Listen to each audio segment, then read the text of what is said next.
J'étais scolaire et que nous étions porteurs de l'Étoile jaune, j'accompagnais des enfants à l'école. Et puis après la guerre, je ne les ai plus revus. C'est quand même un vide. Donc ces enfants qui étaient innocents, comme leurs parents d'ailleurs, mais auxquels on pouvait attendre tout, je considérais que ce crime était parfait. Ils ont été responsables de l'arrestation d'un enfant ou de 2 enfants, c'est un crime parfait. Il y en a eu 225. Je trouvais que c'était très lourd parce que dans beaucoup de cas, le responsable aux questions juives à Bordeaux aurait pu glisser ces listes dans son tiroir et les oublier. On a pris à un gamin de 9 ans une petite amie. Pourquoi? Mais pourquoi on les arrête?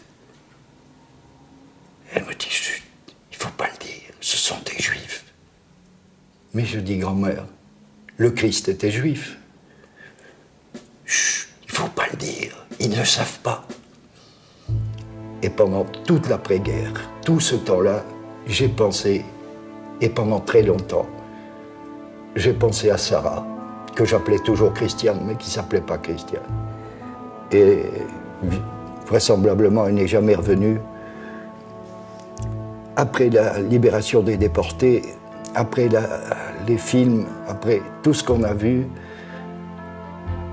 j'ai compris que la solution finale, j'en avais eu une qui était proche de moi et qui en avait été victime. Or, à ma grande surprise, c'est qu'après-guerre, il ne s'est pas inquiété de connaître le sort de ses victimes. Il est revenu, la première cérémonie à la synagogue en novembre 1945, il est venu au premier rang des personnalités pour honorer les victimes.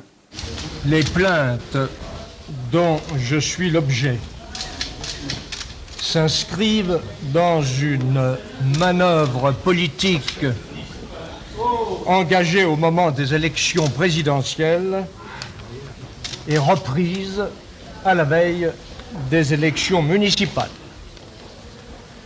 et me recherche dans de prétendues responsabilités administratives anciennes de 40 ans.